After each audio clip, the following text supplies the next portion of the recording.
በስመ አብ ወወልድ ወመንፈስ ቅዱስ አሐዱ አምላክ። በስመ አብ ወወልድ ወመንፈስ ቅዱስ አሐዱ አምላክ። በስመ አብ ወወልድ ወመንፈስ ቅዱስ አሐዱ አምላክ። ስሉስ ቅዱስ እንዘ አሐዱ ሰለስቱ ወእንዘ ሰለስቱ አሐዱ ይሴለሱ በአካላት ወይትዋሐዱ መለኮት ዘላለም ቅድስት ሥላሴ ንሴብሐክሙ ቤዛዊተ ኩሉ ዓለም ወላዲተ አምላክ ምስካየ ርቱዓን ቅድስተ ቅዱሳን ንጽሕተ ንጹሐን ቤዛዊተ ኩሉ ዓለም ክብር ለኪ ይደሉ። ቅዱስ መስቀል ኃይልነ ወፀወንነ ንሴብሐከ ቅዱስ ሚካኤል ቅዱስ ገብርኤል ቅዱስ ጊዮርጊስ አቡነ ተክለ ሃይማኖት ቅዱሳን ነቢያት ቅዱሳን ሐዋርያት ጻድቃን ሰማዕታት በበክብረክሙ ይደለክሙ ክብረ ስብሐት እፎ ሀደርክሙ እፎ መጻሕይክሙ ለይኩን ዛሬም ዘወትርም የልዑል እግዚአብሔር ስም የተመሰገነ ይሁን። እንደ ልዑል እግዚአብሔር ፈቃድ የምንማማርበት የትምህርት ርዕስ ኃይለ ቃሉ የምናገኘው በብስራታዊ ቅዱስ ሉቃስ ምዕራፍ 8 ቁጥር 5 ላይ ይሆናል። ቃሉም እንዲህ ይላል፣ ዘሪ ዘሩ ሊዘራ ወጣ ይላል። ዘሪ ዘሩ ሊዘራ ወጣ። ብስራታዊ ቅዱስ ሉቃስ ምዕራፍ 8 ቁጥር 5 ላይ የመዘገበው ኃይለ ቃል ነው። እንደ እግዚአብሔር መልካም ፈቃድ መንፈስ ቅዱስ ቢገልጥልን የምንማማርበት የትምህርት ርዕስ ይህ ይሆናል ማለት ነው። እንግዲህ መድኃኔ ዓለም በስጋ በተገለጠበት ወራት በልዩ ልዩ ቦታና ስፍራ ያስተምር ነበር። በልዩ ልዩ ቦታና ስፍራ ያድን ይፈውስ ነበር። በልዩ ልዩ ስፍራ ድንቅ ድንቅ ተአምራትን ያደርግ ነበረ። እናም እዚህ ጋር ህዝቡ ሁሉ ብዙ ህዝብ በተሰበሰበ ጊዜ ነው የሚለው። ብዙ ህዝብ በተሰበሰበ ጊዜ ከከተማም ከልዩ ልዩ ስፍራ ወደሱ በመጡ ጊዜ ዝናውን እየሰሙ ወደሱ በተሰበሰቡ ጊዜ ያናገራቸው ያስተማራቸው ትምህርት ነው። ምናልባትም አስቀድሞ ቅዱስ ዳዊት የዘመረው ምስባክ አለ። ወደዛም ከመሄዳችን አስቀድመው ስለ ዘር ስንነጋገር አሁን ወቅቱ የክረምት ወቅት ነው። ዘር ደግሞ የሚዘራው ዝናብ ሲኖር ነው፣ ዘሩ እንዲበቅል። ከዚህ ጋር ተያይዞ በእለቱ የሚነበበው ብስራትና ምስባኩም ቅዱስ ዳዊት በመዝሙር 146 ቁጥር 8 ላይ እንደዚህ እያለ ዘምሮታል። እንዲህ ይላል፣ ሰማዩን በደመናት ይሸፍናል፣ ለምድርም ዝናብን ያዘጋጃል፣ ሳርን በተራሮች ላይ ያበቅላል፣ ለምለሙንም ለሰው ልጆች ጥቅም ለሚጠሩትም ለቁራዎች ጫጭቶች ለእንስሶችም ምግባቸውን ይሰጣቸዋል ይላል። እንግዲህ ይህንን ቅዱስ ዳዊት መዝሙር 146 ቁጥር 8 እስከ 9 ያለውን ነው የተናገረው። እንግዲህ ዝናብ ለመከር እግዚአብሔር ሰማይና ምድርን ሲሰራ ለፍጥረታቱ ሁሉ የሚገባውን ነገር አድርጎ አሰናድቶ ነው። ሰማያት ዝናብን እንዲሰጡ ምድርም ለምለም ሆና ፍሬዋን እንድትሰጥ የሰው ልጆችም ሁሉ ከዚህ ከተሰጠው እንዲጠቀም እንዲበላ እንስሳትም ሁሉ አእዋፋትም ሁሉ ለፍጥረቱ ሁሉ የሚመቸውን እግዚአብሔር በልዩ ልዩ ስፍራ አዘጋጅቷል እና ዝናብ ሲዘንብ ምድረ በዳው ሁሉ ይለመልማል፣ ምድር ትለመልማለች፣ አበቦች ሁሉ ያጌጣሉ፣ የምድረ በዳ ኮረብቶች ሁሉ ዝቅታውም ከፍታውም ሁሉ ያሸበርቃል። እና እንግዲህ ለእንስሳት የሚገባውን ምግብ፣ ለአእዋፋትም የሚገባውን ምግብ፣ ለሰው ልጆችም እንደዚሁ የሚገባውን ፍሬ አዝርት ሁሉ አዘጋጅቷል አጋዕዝተ ዓለም ቅድስት ሥላሴ በዕለተ ሰሉስ ከፈጠሩት ፍጥረታት። እናም ቅዱስ ዳዊት በሰማያት ላይ ዝናብ እንዲዘን ከሰማያት ወደ ምድር ዝናብ እንዲወርድ ደመናን ያዘጋጃል። ዝናብ የሚገኘው ከደመና ስለሆነ ከተፈጥሮ ጋራ የተገናኘውን ይህንን ቅዱስ ዳዊት ይዘምሮታል። ከተፈጥሮ ጋራ የተገናኘውን ነገር የሰው ልጅ ጥበብ የሚባለው ሰው ጥበበኛ ነው የሚባለው ከተፈጥሮ ጋራ የተቆራኘ የተገናኘ የተናበበ ያለ እውቀትና ማስተዋል ሲኖረው እና አሁን እንስሳቱም የአዳም ዘር ሁሉም በፍጥረት ስርዓት ሲመላለስ እግዚአብሔር የሚመቸውን ሁሉ የሚያስፈልገውን ለሕይወቱ አዘጋጅቷል እና አሁን ዘሪ ሊዘራ ወጣ ዘሪ ዘሩን ሊዘራ ወጣ ሲል እንግዲህ ብስራት የገበሬ ምሳሌ ነው። ቅዱስ ብስራት ሲሰበክ ብስራቱ ሁሉ የተዘጋጀው ከገበሬ ጋራ የሚሰናሰል የሚገናኝ አንድ የሚሆን ነው። ለብስራት ቀጥተኛ ምሳሌ የሚሆነው ገበሬ ነው። ገበሬ የጻድቅ ምሳሌ ነው። ዛሬ ቅዱሳን ታስበው ይላሉ። ጻድቁ አቡነ ገብረ መንፈስ ቅዱስ ኮከበ ገዳም ርዕሰ ባሕታውያን፣ ይልቁንም ዛሬ ዓመታዊ ረፍቱ ንጉሥ ቅዱስ ላሊበላ ነው። በዓለ ወልድ እግዚአብሔር ወልድ ዛሬ ከብረው የሚሉበት ቀን ነውና ክብር ለቅዱሳን ይሁን። ገበሬ የጻድቅ ምሳሌ ነው። ጻድቅ በእምነት ይኖራል ተብሎ ተጽፏል። ጻድቅ በእምነት ይኖራል። እምነት ያለው ሰው ደግሞ ከሚታሰበው በላይ የሚሆነውን ነገር በተስፋ ይጠብቃል። ለዚህም ገበሬ የሚበላውን ዘር አውጥቶ ዝናብ በወረደ ጊዜ በማሳው ላይ ይበትነዋል። ምክንያቱም ይህ የሚዘራው ፍሬ ዛሬ አፍርቶ ነገ 30፣ 60፣ 100 ያማረ ፍሬ አገኛለሁ አተርፋለሁ ብሎ በእምነት ነው የሚበትነው። እምነት የሌለው ሰው ይሄን አያደርግም። ስለዚህ ለብስራት ትክክለኛ ምሳሌ የሚሆነው የገበሬ ምሳሌ ነው። ወቅቱም የክረምት ወቅት ስለሆነ አዝርት የሚዘሩበት ስለሆነ በገበሬ አስመስሎ ነው ይህንን መድኃኔ ዓለም ያስተማረው። ለስም አጠራሩ ክብር ይሁንና ንጉሠ ሰማይ ምድር መድኃኔ ዓለም በዚህ ምድር ላይ ሲመላለስ ድንቅ ድንቅ ተአምራትን አድርጓል። ያስተምራል፣ ይመክራል፣ ይፈውሳል፣ ተአምራትን ያደርጋል፣ ሽባን ይተረትራል፣ ለምጻምን ያነጻል፣ ሙታንን ያስነሳል። እናም በዚህ ጊዜ ብዙ ሕዝብ ተሰበሰበ ነው የሚለው። ብዙ ሕዝብ ብስራቱን አነባዋለሁ። ብስራታዊ ቅዱስ ሉቃስ የመዘገበውን ምዕራፍ 8 ከቁጥር 4 አንስቶ እንዲህ ይላል። ብዙ ሕዝብም በተሰበሰቡ ጊዜ ከከተማዎችም ሁሉ ወደ እርሱ በመጡ ጊዜ በምሳሌ እንዲህ ሲል ተናገራቸው። በምሳሌ ነው ያስተማረው። በምሳሌ እንዲህ ሲል ተናገራቸው ሲል አስተማራቸው፣ መከራቸው፣ ገሰጻቸው ማለት ነው። ከዚያም ዘሩን ሊዘራ ወጣ። ሲዘራም አንዳንዱ በመንገድ ዳር ወደቀ፣ ተረገጠም፣ የሰማይ ወፎችም በሉት። ሌላውም በአለት ላይ ወደቀ፣ በበቀለም ጊዜ እርጥበት ስላልነበረው ደረቀ። ሌላውም በእሾህ መካከል ወደቀ፣ እሾሁም አብሮ በቀለና አነቀው። ሌላውም በመልካም መሬት ላይ ወደቀ፣ በበቀለም ጊዜ 100 እጥፍ አፈራ። ይህንንም በተናገረ ጊዜ የሚሰማ ጆሮ ያለው ይስማ ብሎ ጮኸ ይላል። ቃሉ ይቀጥላል። ደቀ መዛሙርቱ ባሉበት ብዙ ሕዝብ ወደ እሱ ተሰበሰበ። በምሳሌ ነው ያስተማራቸው። አሁን ዘሩን ሊዘራ ወጣ ነው ያለው ኃይለ ቃሉ የምንማማርበት ትምህርት ርዕስ። አሁን ቅድም ስንናገር ቅዱስ ዳዊትም በብስራቱ ቅዱስ ዳዊት በመዝሙር 146 ቁጥር 8 እስከ 9 ያለው እንግዲህ ለሰው ልጆችም ለእንስሳትም ዝናብን እንዴት እንደሚያዘጋጅ ምድረ በዳውንም እንደሚያሸበርቅ ዘምሮታል። አስቀድሞ ከስነ ፍጥረት ጋር የተገናኘ ደግሞም እንደዚሁ ቅዱስ ዳዊት በመዝሙር 73 ቁጥር 17 ላይ እንደዚህ ይላል። አንተ የምድር ዳርቻን ሁሉ ሰራህ፣ በጋንም ክረምትንም አንተ አደረግህ።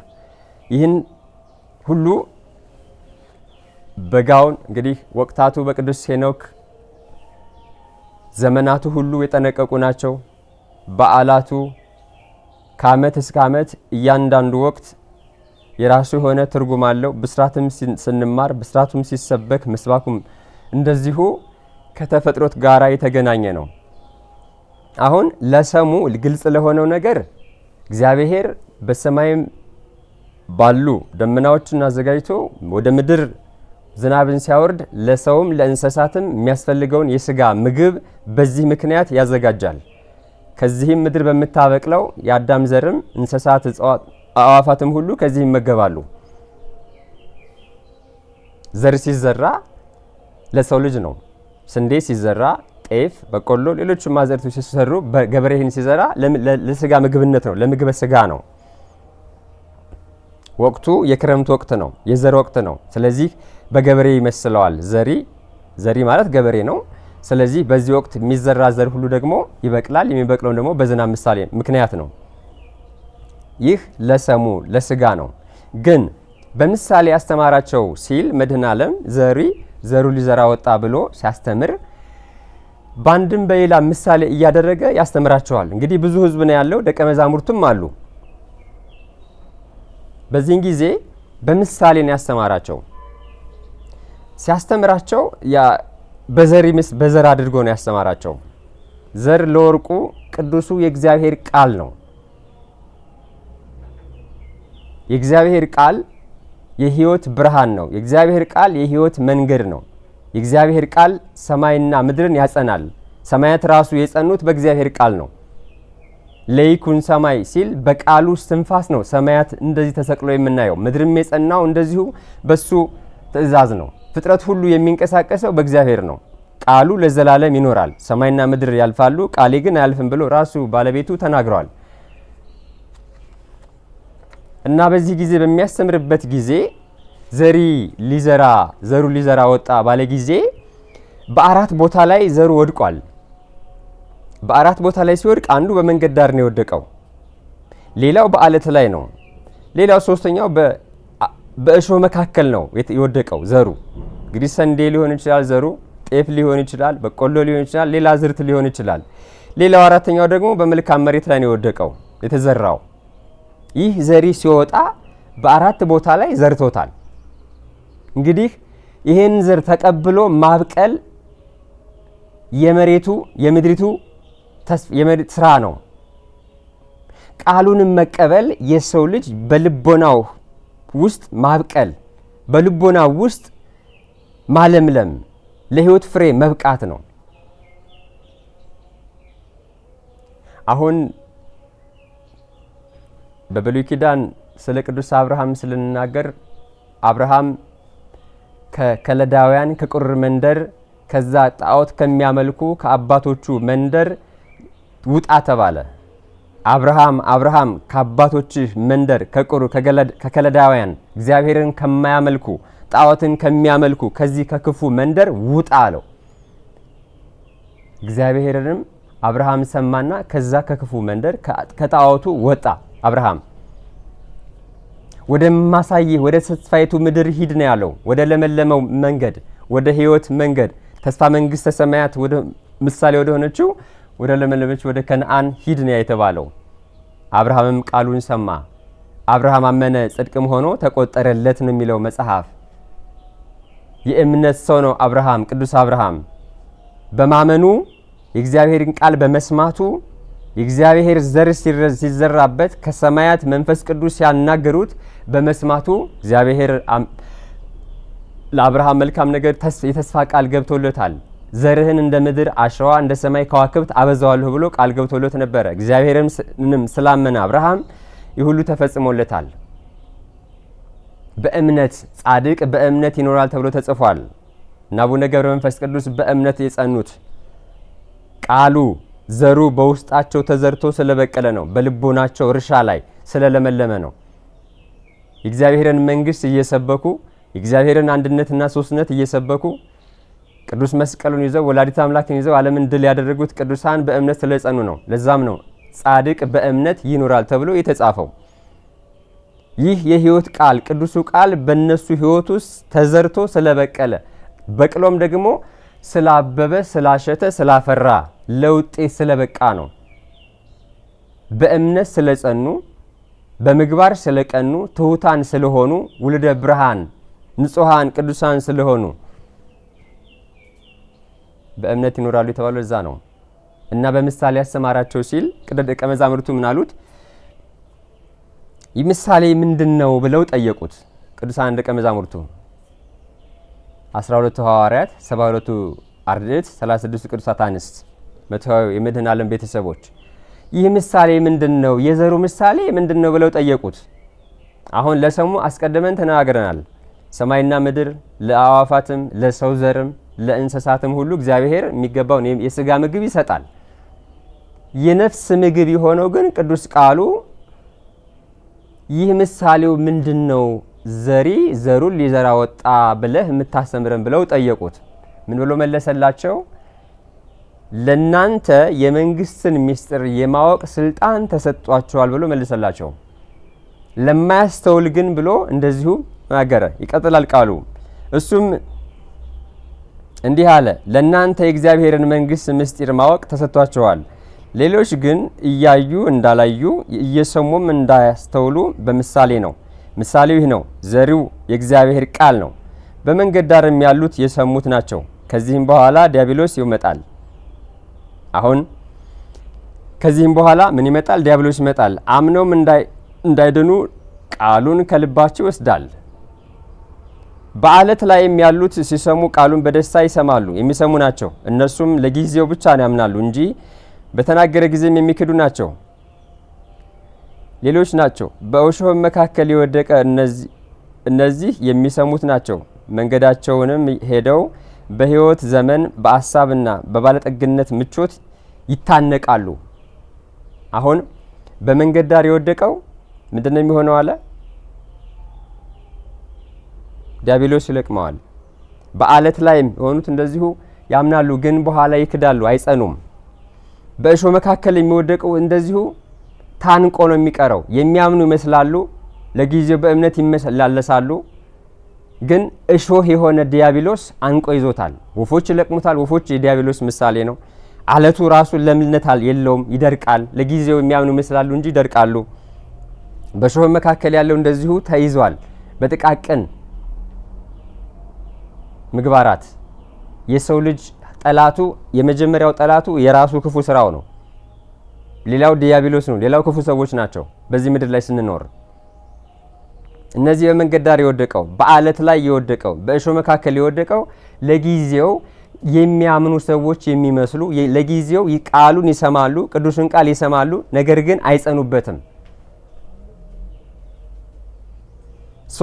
አራተኛው ግን በመልካም መሬት ላይ የወደቀ እሱ ቃሉን የሚሰማ ደግሞም የሚያደርግ ነው። ቅዱሳን ሐዋርያቱን ምን ብሏቸዋል? እናንተ የምድር ጨው ናችሁ ብሏቸዋል። ጨው አልጫ ቢሆን በምን ይጣፍጣል? ያ ማለት ምንድን ነው? ቅዱሳን ሐዋርያቱን በዓለም ሁሉ አሰማርቷቸዋል። በዓለም ሁሉ ቅዱስ ቃሉን እንዲያስተምሩ አልጫ የሆነውን የክህደቱን ዓለም፣ ይህን የጨለማውን ዓለም አስተምረው ወደ እግዚአብሔር መንግሥት እንዲያመጡ እንዲያጣፍጡት ለትውልድ ሁሉ ተልከዋል፣ መጥተዋል። ስለዚህ ይህን ሲል ምን አለ? እናንተ የዓለም ጨው ናችሁ፣ የምድር ጨው ናችሁ። አልጫ የሆነው የካደውን ዓለም የምታጣፍጡት በምንድን ነው? በእግዚአብሔር ቃል፣ ቃሉን በመዝራት እግዚአብሔር ቃሉን በትውልድ ላይ ይዘራል፣ ለድህነት ያደርጋል፣ ለመንግስቱም ያደርጋል ትውልዱን በቅዱሳኑ አማካኝነት። ደግሞ ምን ብሏቸዋል? እናንተ የዓለም ብርሃን ናችሁ። ዓለም በጽልመት ውስጥ እያለ በክህደት ውስጥ እያለ ጣዖትን በማምለክ እያለ የነበረ በዲያብሎስ ታስሮ የነበረ ታንቆ የነበረው ይህንን ዓለሙ ሁሉ የምታስተምሩት ብርሃኑን የምታበሩለት እናንተ ናችሁ ሲል እናንተ የዓለም ብርሃን ናችሁ አላችሁ። በቅዱስ ቃሉ፣ ቅዱስ ቃሉ ራሱ ብርሃን ስለሆነ፣ ብስራት ራሱ ብርሃን ስለሆነ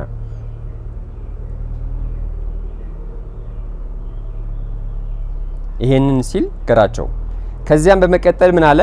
መብራትን አብርተው ቀጠልና መብራትን አብርተው ከፍ ባለ ቦታ በመቅረዝ ላይ ያስቀምጡታል እንጂ በአልጋ ስር አያስቀምጡትም ብሎ ነገራቸው።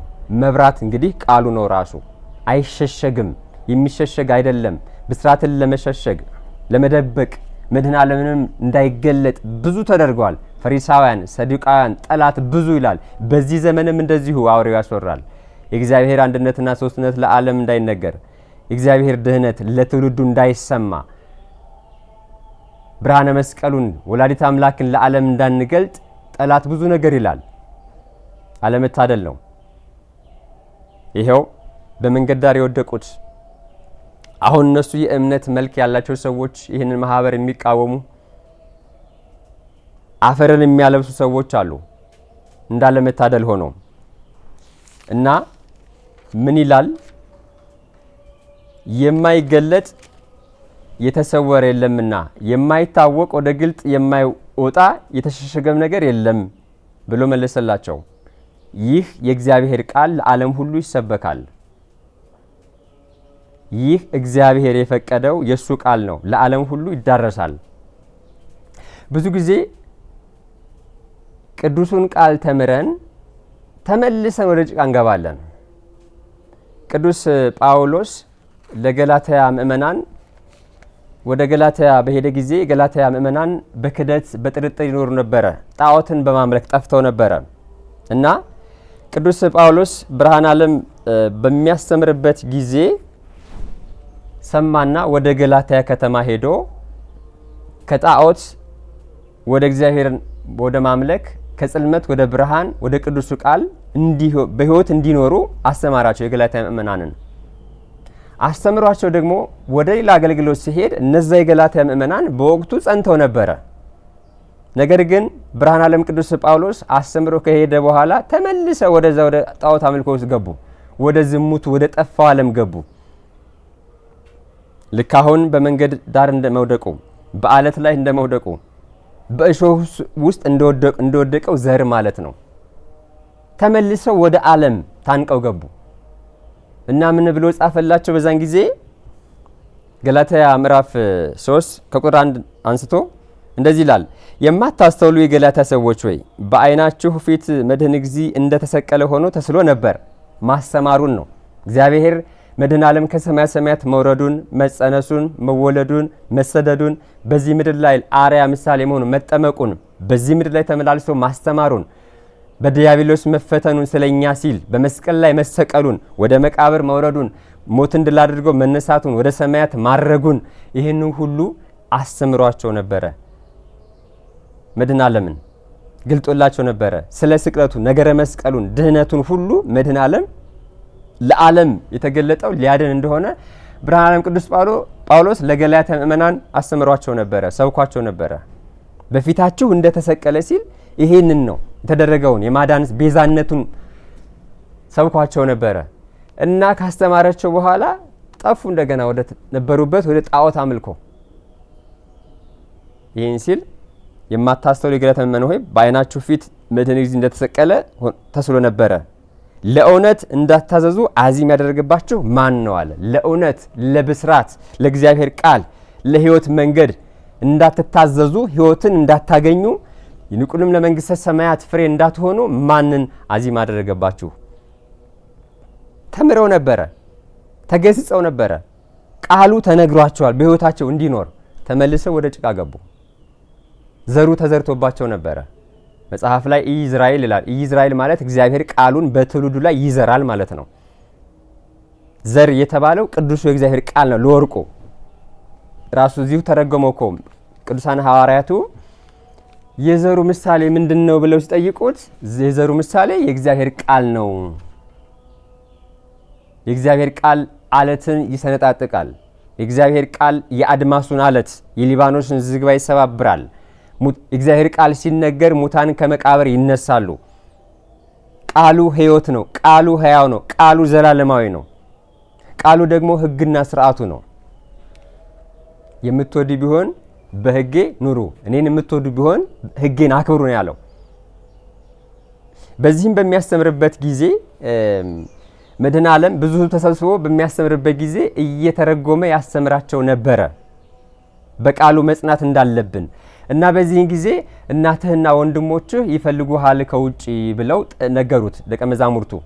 ብዙ ሕዝብ ስለነበረ እሱ ወደሚያስተምርበት ምኩራብ ለመግባት አልተቻላቸውም ነበረ። ቅዱሰ ቅዱሳን ወላዲተ አምላክ አብሮ አደጎቹ ወንድሞቹ የሚላቸው እነ ቅዱስ ያዕቆብን እነ ዮሳን አብሮ ያደጉትን የቅዱስ ዮሴፍ ልጆች ነው አብረው ስላደጉ እና ይፈልጉት ነበረ እና እናትህና ወንድሞች ይፈልጉሃል ሲሉት እናትና ወንድሞቼ እነማን ናቸው ብሎ እዚህም ጋር በሚስጥር ነው የመለሰው። እናትና ወንድሞቼ ቃሉን የሚያደርጉ የእግዚአብሔር ልጆች ናቸው ብሎ መለሰላቸው። የኔ እናትና የኔ አባት ማን ናቸው? ወንድሞቼ ማን ናቸው? የእግዚአብሔርን ቃል የእግዚአብሔርን ፈቃድ በሰማያት ያለውን የአብን የወልድን የመንፈስ ቅዱስን ፈቃድ የአጋዕዝተ ዓለም የቅድስት ሥላሴን ፈቃድ ሕጉን ስርዓቱን የሚጠብቁ የሚያደርጉ ትእዛዛቱን ቃል ኪዳኑን የሚያከብሩ እነዚህ ናቸው እናቴና የእናቴ ልጆች ብሎ መለሰላቸው። ክብር ይግባት ወላዲተ አምላክ ቅድስተ ቅዱሳን ከሕግም ይልቅ ሕግን የምታከብር ናት። ከስርዓትም ይልቅ ሕግን ስርዓትን የምታውቅ ናት። የፍጥረት ሁሉ ምሳሌ ናት። ከወላዲተ አምላክ የተሰወረ ሚስጥር የለም። ማርያምን በልቧ ይህን ሁሉ ተጠብቀው ነበር ነው። ሁሉን ታውቀዋለች። ቅዱስ ሉቃስ እንደመዘገበ ሉቃስ ምዕራፍ 2 ላይ ያስቀምጡታል። ከወላዲተ አምላክ የተሰወረ ምስጢር የለም። ግን እዛ የተሰበሰበውን ሕዝብ ምን አለ? ለእኔ እናቴም ወንድሜም የእግዚአብሔርን ቃል የሚያደርግ ነው፣ እግዚአብሔርን የሚያከብር የእግዚአብሔር ሕግና ስርዓት የሚጠብቅ ያ እህትና ወንድም ይባላል። የእግዚአብሔር ቤተሰብ የሚሆነው አንድ ሰው በስጋ አይደለም፣ በስጋ ስለተወለድን አይደለም። በስጋማ ከብዙ ሕዝብ ተወልደናል። ግን ያ ሁሉ ሕዝብ የእግዚአብሔርን ቃል የሚጠብቅ አይደለም። ያ ሁሉ ሕዝብ እውነቱ የሕይወትን መንገድ እውነተኛውን ብርሃን ተዋህዶ ሃይማኖትን የተቀበለ አይደለም። በክህደት ውስጥ ያለ ነው። በስጋ ስለተወለደን እውነተኛ ቤተሰብ ሊሆን አይችልም። የእግዚአብሔር ቤተሰብ የእግዚአብሔር እህትና ወንድም በእግዚአብሔር ዘንድ የሚሆነው ሕግና ስርዓቱን የሚጠብቁ ነው። አጋዕዝተ ዓለም ቅድስት ሥላሴን የሚያከብር የፈጠረንን አምላክ የሚያከብር ያ ሁሉ ቤተሰብ ነው እንጂ በስጋ እንደሚባለው አይደለም። በርትዕ ተዋህዶ አስተምሮ የእግዚአብሔርን ሕግና ስርዓት የሚጠብቅ በእምነት አንድ የሆነ በእምነቱ ጸንቶ በምግባሩ ቀንቶ የሚኖር ሕዝብ ያ ቤተሰብ ይባላል። 120 ቤተሰብ እኮ በስጋ ተወልደው አይደለም እኮ በመንፈስ ቅዱስ አንድ ልብ ስለሆኑ ነው።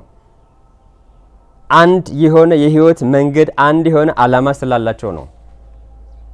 እሱም ቃሉን ስለሚጠብቁ ነው። ቃሉም ደግሞ ምንድነው? ሕግና ስርዓቱን ማክበር ነው። ቃሉን ስንጠብቅ የሱ በእኛ ይኖራል። ያም ደግሞ ህይወትን ይሰጠናል። ሰው እኮ ሲፈጠር ካፈር የተፈጠረው አይደለ? አፈር በራሱ እኮ ህይወት የለውም እኮ። አጋዕዝተ ዓለም ቅድስት ሥላሴ እፍ ሲሉ እኮ ነው ህይወትን ያገኘ ነው። በስንፋስ ጸንተን የምንኖረው እፍ ስላለብን ነው። በቃሉ ነው። አዳምና ሔዋን ሲፈጠሩ የጸኑት በእግዚአብሔር መንፈስ ቅዱስ እስትንፋስ ነው። ሰማይና ምድር የጸኑት ራሱ በቃሉ ነው። የአዳም ዘርም ጽናው እንደዚሁ በቃሉ ነው። ይልቁንም እኛ በአምሳሉ ሲሰራን በቃሉ እስትንፋስ እፍ ሲልብን ሕያው ሆነን የምንኖረው ለዚህ ነው። ቃሉን ስለዘራብን ነው። ቃሉ ህይወት ነው። ለዛም ነው ሰማይና ምድር ያልፋሉ ቃሌ ግን አያልፍም ያለው። እንደዚሁም ደግሞ በብስራተ ማቴዎስ ምዕራፍ ስለ ዘሩ ምሳሌ ሲያስተምር ቃሉን ስለመጠበቁ ሲያስተምር ምናለ መድኃኔዓለም ራሱ ብስራተ ማቴዎስ ምዕራፍ 7 ቁጥር 24 እስከ 25 ያለውን ስንመለከት እንዲህ ይላል። ቃሌን ሰምቶ የሚያደርገው ሁሉ ቤቱን በአለት ላይ የሰራ ልባም ሰውን ይመስላል።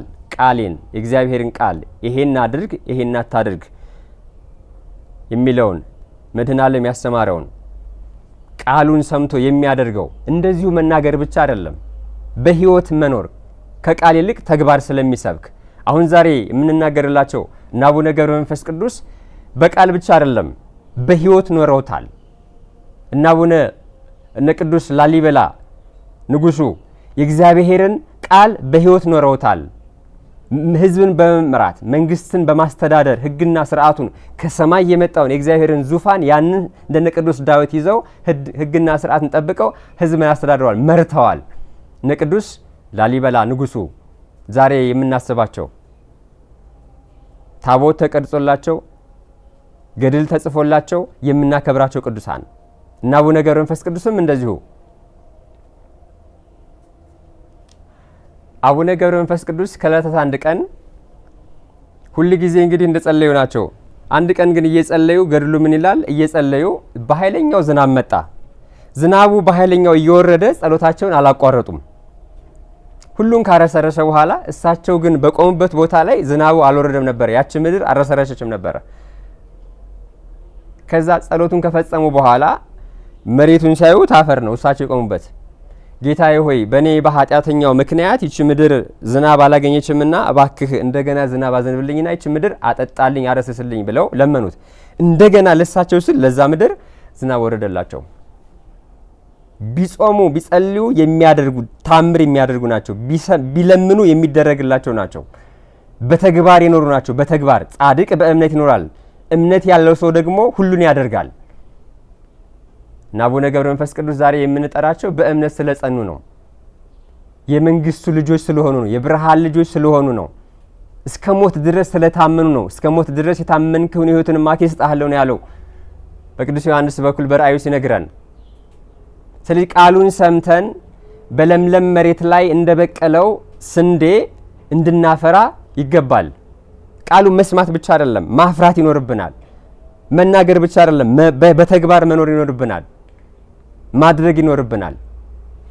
እና እዚህ ጋር ምን አለ? ቃሌን ሰምቶ የሚያደርገው ሁሉ ቤቱን በአለት ላይ የሰራ ልባም ሰውን ይመስላል። በእምነት ጸንቶ ይኖራል ማለት ነው። በአለት ላይ የሰራ ማለት ቤት ማለት ሃይማኖት ነው። ቤት ማለት የእግዚአብሔርን መንግስት ይወርሳል በእምነት ስለጸና ማለት ነው። እንደገናም ደግሞ ዝናብም ወረደ፣ ጎርፍም መጣ፣ ነፋስም ነፈሰ፣ ያንንም ቤት ገፋው፣ በአለት ላይም ስለተመሰረተ አልወደቀም ይላል። ልዩ ልዩ የዚህ ዓለም እንግዲህ ዝናብ ሲል ጎርፍ ሲል የዚህን ዓለም ክህደት ነው፣ ጥርጥርን ነው፣ የአሕዛብን የመናፍቃንን ጩኸት ነው፣ የዓለምን መወሰድ ነው፣ የዓለም ልዩ ልዩ ጣዕም ሰውን መውሰድ ነው። ይሄ ሁሉ በዛ ሰው ላይ ቢሆንበት በእምነቱ ስለጸና በምግባር ስለቀና ምንም አልሆነም። በአለት ላይ ስለተመሰረተ በቅድስቱ በርትዕት ተዋሕዶ ሃይማኖት ስላመነ ማለት ነው። በአለት ላይ መመስረት ይሄ ነው። አለት ማለት እምነት ነው። ለዛም ነው እኮ ሊቀ ሐዋርያት ቅዱስ ጴጥሮስ መድኃኔዓለም ምንድን ነው ያለው? አንተ አለት ነህ፣ በአንተ አለትነት ላይ ቤተ ክርስቲያንን እመሰርታለሁ ነው ያለው። አለት ነህ ሲለው እምነትን ነው፣ በእምነቱ መጽናቱን ነው። አለት ነህ፣ በአንተ አለትነት አንተ በጸናህበት እምነት ደግሞ ትውልድን ሁሉ እያጠመቅህ በአብ ስም በወልድ ስም በመንፈስ ቅዱስ ስም እያጠመቅህ ወደ እግዚአብሔር መንግስት ታመጣለህ፣ ትውልድን ሁሉ ትጠብቃለህ፣ ኖላዊ ትሆናለህ ብሎ ነገረው። ኃላፊነትን ሰጠው። አለት ነህ አለው እንጂ ቅዱስ ጴጥሮስ በተፈጥሮ አለት ሆኖ አይደለም፣ በእምነት መጽናቱን ነው። እንግዲህ ልዩ ልዩ በእምነቱ የጸና ሰው በዚህ ምድር ላይ ልዩ ልዩ አይነት ክህደት ቢመጣበትም፣ ልዩ ልዩ የውሾች አስተምሮ ቢመጣበትም በቃሉ የጸና ስለሆነ አይናወጽም፣ ጸንቷላ። ያ ልባም የሆነው ሰው ያ ቃሉ ያ ዘሩ በለምለም መሬት ላይ ወደቀ፣ አፈራ። በእምነት ማፍራት ማለት ነው፣ መጽናት ማለት ነው። ይህን ነው የሚለው ቅዱሱ ቃል ራሱ ባለቤቱ ሲናገር፣ ጎርፍም ጎረፈ፣ ነፋስም ነፈሰ፣ ብዙ ንጹሕታ ሆነ፣ ግን በአለት ላይ ስለተመሰረተ አላናወጸውም። ቤት አንድም ሕይወት ነው፣ እምነት ነው። ይህን ነው የሚነግረን። ስለ ልባሙ ሰው ነው ይህን የሚነግረን መድኃኔዓለም። ቃሌን ሰምቶ የማያደርግ ግን አለ ሰው ሁሉ ቤቱን በአሸዋ ላይ የሰራ ሰነፍ ሰውን ይመስላል አለ። አሁን ቅድም በመንገድ ዳር የወደቀው አለ፣ በአለት ላይ የወደቀው አለ፣ በእሾህ ውስጥ የወደቀው አለ። እነዚህ ሁሉ ዘር በቅለው ፍጻሜያቸው አላማረም፣ ጠፍተዋል። እነዚህ የሰነፉ ምሳሌ ናቸው፣ የከሃዲው ምሳሌ ናቸው። አልጸኑም በአለቱ ላይ። አለቱ ደግሞ ማን ነው? መድኃኔዓለም ነው። መድኃኔዓለም አለት ነው። የቅድስት ቤተ ክርስቲያን መሰረቷ፣ ጉልላቷ፣ ድንድማቷ መድኃኔዓለም ነው። በክቡር ደሙ ነው መሰረታት። ሰነፍ ሰውን ይመስላል ማለት ሰነፍ ማለት ከሃዲ የማያምን ሰው ማለት ነው። እንዲህ ይላል ቅዱስ ዳዊት ሲዘምር፣ ሰነፍ በልቡ እግዚአብሔር የለም ይላል። ሰነፍ በልቡ አብን ወልድን መንፈስ ቅዱስን የእግዚአብሔርን አንድነትና ሶስትነት የእግዚአብሔርን አዳኝነት የእግዚአብሔርን የባህሪ አምላክነት መድኃኔዓለም የዓለም ቤዛ መሆኑን በመስቀሉ ዓለሙ ሁሉ እንዳዳነ ያንን አለማመን ስንፍና ነው። ከስንፍናም በላይ ስንፍና ነው። እምነት የሌለው ሰው ሰነፍ ነው። ስንፍና ማለት እግዚአብሔርን አለማምለክ ነው። እግዚአብሔርን አለመቀበል ነው። ስንፍና ማለት ከአጋንንት ጋራ ከጣዖት ጋራ ከዚህ ዓለም ከንቱ ነገር ጋራ ጊዜውን በከንቱ የሚገድል የሚያጠፋ ሰው ማለት ነው። ይሄ ሰው ሰነፍ ይባላል። በእምነቱ ጸንቶ በምግባሩ ቀንቶ የእግዚአብሔርን ሕግና ስርዓት አክብሮ የሚኖር ሰው ያ ግን አለት ይባላል። ያ ግን ትርጉህ መልካም ሰው ይባላል። ያ ነው የተዘራው ዘር ቅዱሱ ቃል በሕይወቱ ገብቶ እስከ ሕይወቱ ፍጻሜ ታምኖ ይኖራል። ደግሞም የሕይወትን የዘላለምን መንግስት ይወርሳል። እስከ ሞት ድረስ የታመንከውን የሕይወትን አክሊል እሰጥሃለሁ ያለው እዛ ነው በቅዱስ ዮሐንስ በኩል። እስከ ሞት ድረስ ቅዱሳን የታመኑት እስከ ሞት ድረስ ነው። እና አቡነ ገብረ መንፈስ ቅዱስ እስከ ሞት ድረስ ነው የታመኑት። አገልግሎት የጀመሩት ገና ከእናታቸው ማህፀን ሲወጡ ነው። አቡነ ገብረ መንፈስ ቅዱስ መጽሐፉ ገድሉ እንደሚነግረን 562 ዘመናት በዚህ ምድር ላይ ኖሩ ነው የሚለው። የካዱበት ቀን ጊዜ የለም። ሲያገለግሉ ኖሩት። በእግዚአብሔር ዘንድ ካመን ሁል ጊዜ እስከ ሞት ድረስ ጸንተን ነው የምንኖረው። ቅዱሳኑ ስንመለከት እስከ ሞት ድረስ ነው ያገለገሉት። ዓለም በዚህ ምድር ላይ ስራ በተለያዩ መስሪያ ቤቶች ሰው ይቀጠራል፣ ሰው ስራውን ይሰራል። የጡረታ ዘመን የሚባል ነገር አለ። በዚህ ዘመን እስከዚህ ጊዜ አንድ ሰው ከሰራ ጉልበቱ ይደክማል፣ ስለዚህ ጡረታ ይውጣ ይባላል። በእግዚአብሔር ዘንድ ግን ጡረታ የሚወጣው ነፍስና ስጋ ሲለያዩ ነው አገልግሎት የሚቆመው። ቅዱሳኑ እስከ ሞት ድረስ ነው ያገለገሉት። እነ ቅዱስ ኖህን እንመልከት። ቅዱስ ኖህ ምድር ሁሉ ስትጠፋ እሱና ቤተሰቡ ብቻ ነው 8 ሰው ብቻ ነበር የቀረው አይደለ? እንዲህ እኔ እኮ ብቻዬን ቀረሁ አላለም። ይሄን ሁሉ ሰው ወስደህ እኔ ብቻዬን አስቀረኸኝ አላለም። ኖህ ግን በእምነቱም ጻድቅ ነበረ ነው የሚለው ኖህን። እንዲያውም ገና ሲወለድ እንደ አማልክት ልጅ እንደ መላእክት ያበራ ነበረ። በተወለደ ሰዓት ድንቅ እንደሚያደርግም ተተንብዮለት ነበረ በቅዱሳን። ሁሉ ነገር ሲደረግ ኖህ አልተናወጸም። የጥፋት ውሃ ወረደ፣ ሁሉ ነገር ተደረገ። ኖህ ግን በእምነት ጸና። ከዛም በማመኑ እንደገና ወደ ምድርም በደረቀ ጊዜ ወደ ምድር ወረደ፣ ወይንን ተከለ፣ በግብርና ስራ ተሰማራ፣ ፍሬንም አፈራ። ያው ታሪኩ እንደምናውቀው ነው። ቅዱሳን እያንዳንዱን ጻድቅ ስንናገር ስንመሰክር ስናነበውም እስከ ሞት ድረስ ነው የታመኑለት፣ እስከ ሕይወታቸው ፍጻሜ ድረስ። ማቱሳላ 969 ዓመት ኖረ ሲባል እስከዛ እስከ 969 ዓመቱ ድረስ ለእግዚአብሔር ታምኗል እስኪሞት ድረስ። እኛ ግን አንድ ጊዜ እንወድቃለን፣ አንድ ጊዜ እንነሳለን፣ አንድ ጊዜ እንክዳለን፣ አንድ ጊዜ እናምናለን። ጥሬና ብስል የሆኑ ሰዎች ነን። በአሸዋ ላይ የተመሰረተ ሰው እንደዚህ ነው። አንዴ ይክዳል፣ አንዴ ያምናል። በቃ ግራ የገባው ማለት ነው። ጻድቅ በእምነት ይኖራል ሲባል በእምነቱ ጸንቶ ይኖራል። እግዚአብሔርን አምኖ ሳይወድቅ ደግሞም ቢወድቅ ይነሳል። ጻድቅ 7 ጊዜ ይወድቃል፣ እንደዚሁ ደግሞ 7 ጊዜ ይነሳል። በሕይወት መውደቅ መነሳት ያለ ነው። ግን እግዚአብሔር የሕይወትን መንገድ እሱም ንስሐን አዘጋጅቶልናል። በዛ በንስሐ እየተመላለስን ለንስሐ ለሕይወት የሚገባ ፍሬ አፍርተን እንድንኖር እግዚአብሔር ይህን ይፈልጋል። እንድንጸና የተዘራው ቃል የተከፈለን ዋጋ በመስቀል ላይ በዕለተ ዓርብ ለዓለም ቤዛ ሆኖ የተሰጠው መድኃኔዓለም ያኔ ውለታችንን ሳንረሳ እስከ ሞት ድረስ ልንጸና ይገባል። እስከ ሞት ድረስ ነው የሚጸናው። ክርስትና እንደዚህ ነው። ርቱዓን እንደዚህ ናቸው። እስከ ሞት ድረስ ነው የሚታመነው። ቃሉ አንድ ጊዜ በለመለመ መልካም ልቦና ላይ ከበቀለ ያጸናል። የእግዚአብሔር ቃል ሰማይና ምድር ያጸናል። ደግሞም እኛም እግዚአብሔርን እንድናመልከው ያጸናል። እሱ ራሱ ባለቤቱ ነው። እንድናመልከው እንዲያጸናን ቅዱስ ቃል ይርዳን። እንግዲህ ስለ ቅዱሳኑ ብዙ ብለናል። ዘሩ ሊዘራ ወጣ ሲል ራሱ ባለቤቱ ማድና ለሚያስተማረውን ትምህርት ነው። በእምነት እንድንጸና ቀኝ ትርዳን። ያስተማረን የመከረን ልዑል እግዚአብሔር ቅዱስ ስሙ የተመሰገነ ይሁን። ወስብሐት ለእግዚአብሔር ወለወላዲቱ ድንግል ወለመስቀሉ ክቡር። ይቆየን። ዘሩ ሊዘራ ወጣ ብስራተ ቅዱስ ሉቃስ ምዕራፍ 8 ቁጥር 5 ይማረን ነው ይስተሃለነ በረከተ ተዋሕዶ ሃይማኖት ያጽናነ።